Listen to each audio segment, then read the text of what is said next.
하나님의 생명의 말씀은 사도행전 2장 1절에서 4절입니다. 오순절날이 이름이 이름에 그들이 다 같이 한 곳에 모였더니 하늘로부터 소리가 있어 그들이 많은 온 집에 가득하며 마치 불의 혀같이 갈라지는 것들이 그들에게 보여 각 사람 위에 있더니 그들이 다 성령의 충만을 받고 성령의 말하심을 따라 다른 언어들로 말하기를 시작하니라. 아멘. 앞으로 금요예배마다 금요 성령 집회 가운데 한번 성령님에 대해서 다각도로, 때로 신학적으로, 때로 성경에서 사용되어지는 성령의 여러 상징들에 대해서 신구약을 깊이 통달하면서 함께 말씀 나누실 때 우리 마음 가운데 성령에 대한 지식뿐만 아니라 성령의 깊으신 은혜가 차고 넘치는 이 시간 되길 원합니다. 오늘은 특별히 하나님의 영, 특별히 하나님의 영이 바람으로 사용되었던 성경의 여러 본문들을 통해서 성령께서 성경 가운데 우리 인류 역사 가운데 역사하실 때 성경은 이 바람으로 역사하는 하나님에 대해서 어떻게 기록했는지 오늘 특별히 찾아볼 때 우리 마음 가운데도 성령의 강한 바람이 불어오고 성령의 축복의 바람이 불어오시길 예수님의 이름으로 축복합니다. 바람은 인간의 눈으로 볼 수 없습니다. 우리가 안경을 아무리 잘 닦고 시력이 2.0, 2.0, 2.5 몽골인일지라도 정말 천리 밖을 내다보는 만원경을 가지고 있다라도 우리는 바람을 볼 수 없습니다. 다만 바람이 부는 것을 무엇으로 깨닫냐면 바람이 불 때 바람의 흐름을 알려주는 풍향계, 바람이 어느 쪽으로 흐르는지 알려주는 풍향계를 볼 때 아 바람이 부는구나.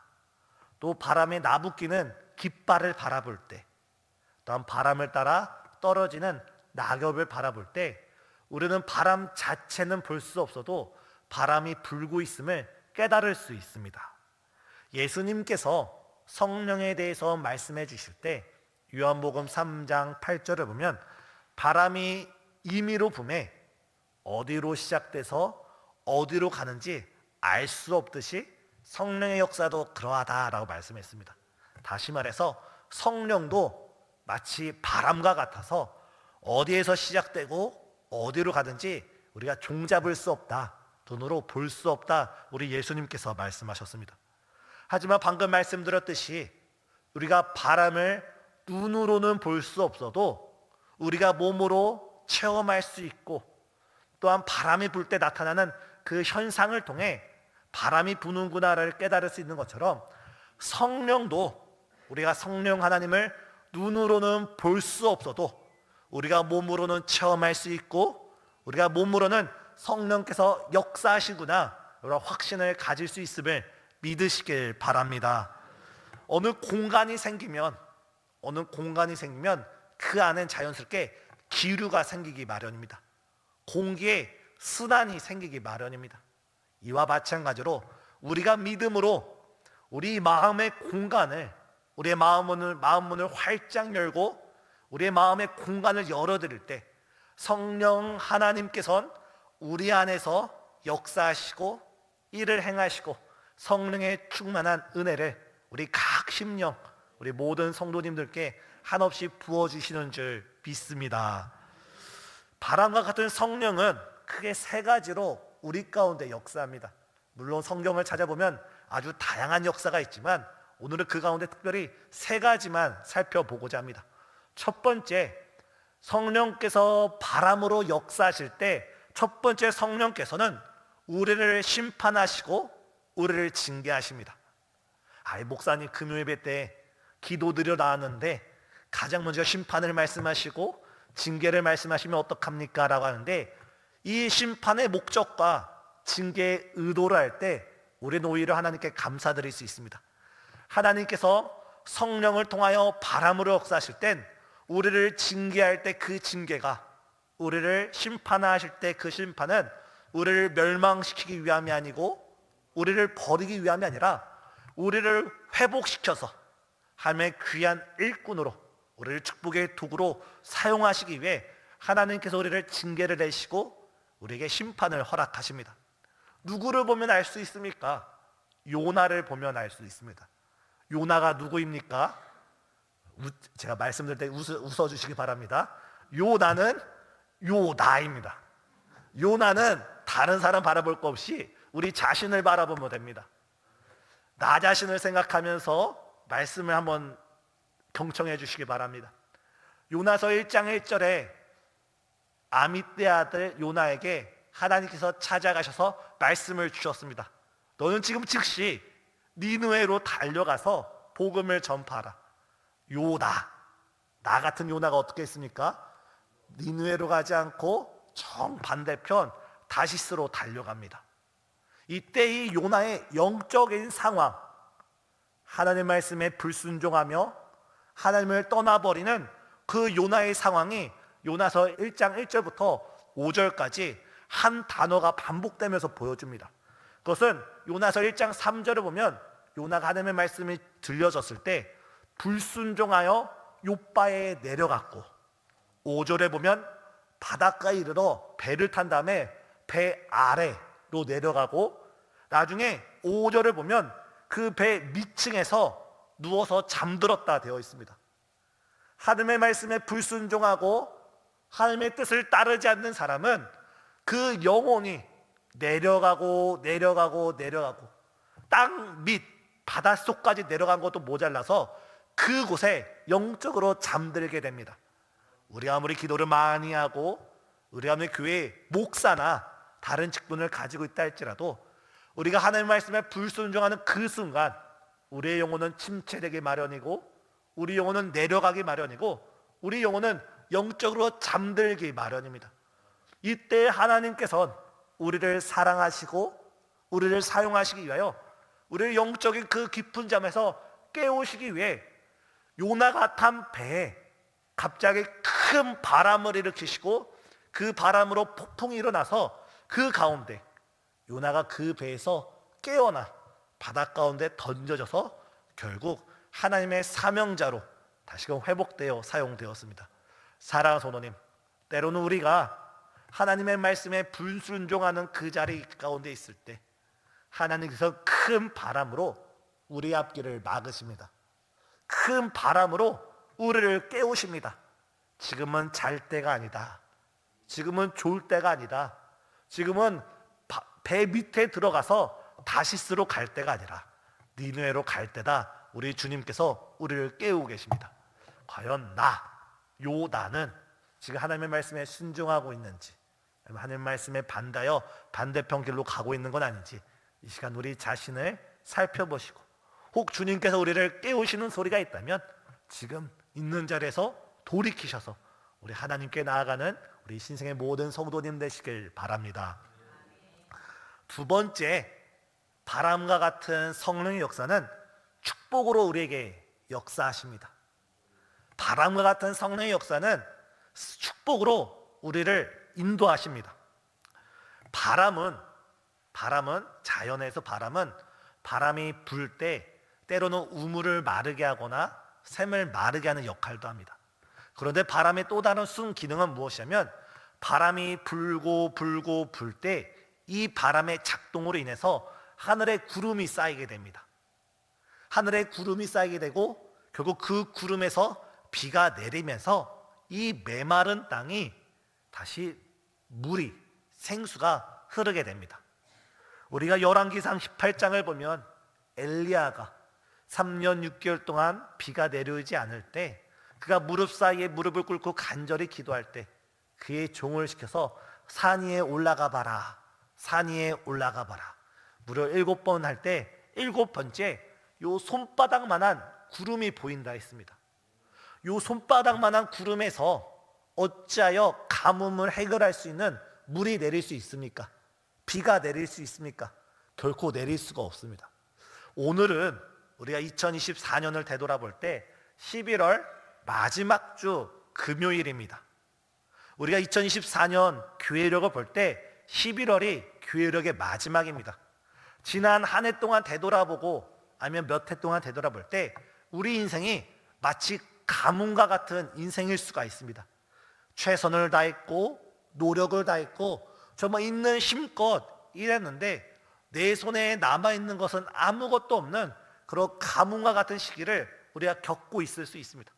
바로 이때 이런 가뭄을 멈추고 이런 가뭄을 해결하고 우리에게 축복으로 인도할 수 있는 것, 바로 바람과 같은 역사, 성령님의 역사인 줄 믿으시길 바랍니다.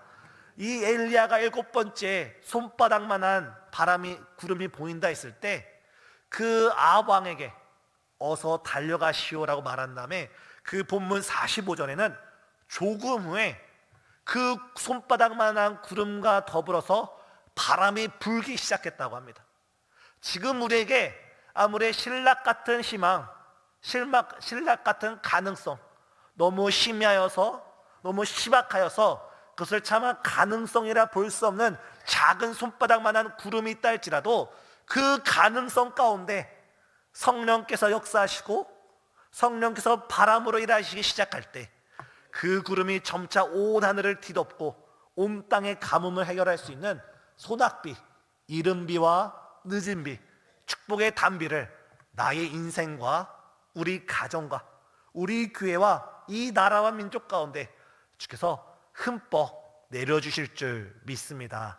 이 시간 우리가 두 번째 기도할 것은 지난 한 해를 되돌아보면서 설사 지금은 내 손에 풍성한 곡식이 없을지라도 주님, 오늘로부터 나의 영적인 가뭄이 해결되게 하시고 오늘로부터 우리 가정의 경제적인 가뭄이 해결되게 하시고 오늘로부터 내 직장과 사업을 몇 년 동안 괴롭히고 있는 그 경제난이 해결되게 하여 주시사 지금 내가 바라볼 때 2025년도 손바닥만한 전혀 희망이란 발견할 수 없지만 저 신락 같은 가능성에 주의 성령께서 역사하시고 성령의 바람으로 함께 하셔서 정말 저 손바닥만한 구름으로부터 온 하늘을 뒤덮는 축복의 구름으로 변화시켜 주시길 우리가 함께 기도하는 우리 신생의 모든 성도님 되시길 예수님의 이름으로 축복합니다.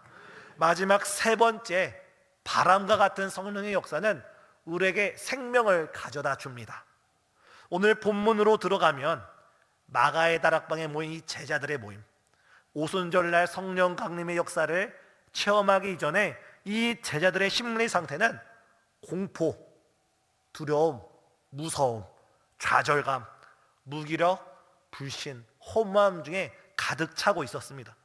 하지만 이들의 오순절날 마가의 다락방에서 성령의 강력한 바람, 급하고 강한 성령의 바람을 이들이 체험했을 때 초대교회는 용트름하듯이 살아나고 움직이기 시작했습니다. 바람은 모든 생명체에게 생명력을 공급합니다. 들에 핀 꽃과 식물에게 바람이 불지 않으면 번식을 할 수가 없고 열매를 맺을 수가 없습니다. 교회 역시 마찬가지입니다. 성령의 바람의 역사가 교회 안에 불지 않으면 우리의 영혼은 메마르게 되어 있고 시들어버리고 마치 에스겔 골짜기처럼 황폐되고 말라버리게 됩니다. 그러나 에스겔 골짜기에 성령의 바람이 불었을 때 마른 뼈들이 맞춰지며 생기의 바람이 사방팔방에서 그 군대에 들어갔을 때 그들의 온전한 하나님의 군대가 된 것처럼 지금 우리에게 성령의 바람이 불어올 때 우리가 회복되고 일어서고 강한 하나님의 사람으로 변화되는 줄 믿습니다.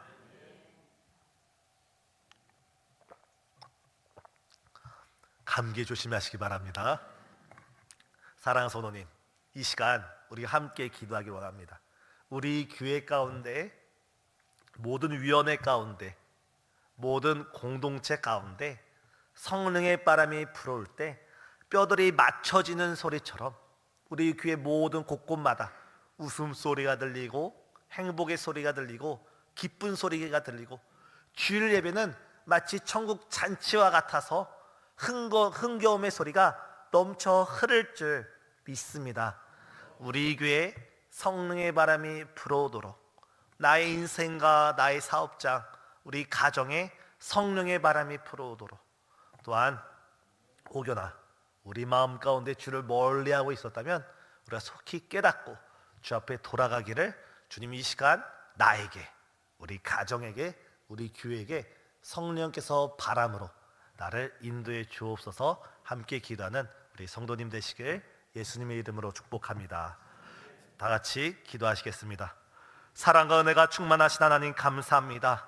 주님, 성령의 바람을 불어주시사 우리가 불순종하는 자리에서 순종의 자리로 나아가는 변화가 있게 하여 주시고, 우리가 성령의 바람을 허락하여 주시사 오랜 세월 우리의 발목을 잡고 있었던 경제적 가문, 질병의 가문, 여러 문제의 가문들이 속히 해갈되어지는 이 시간 될 수 있도록 역사여 주옵시기를 기도드립니다.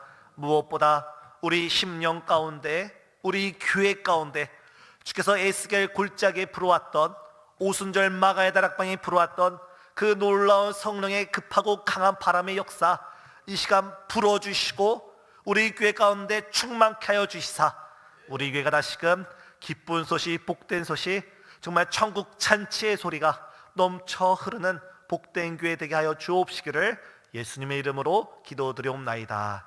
아멘.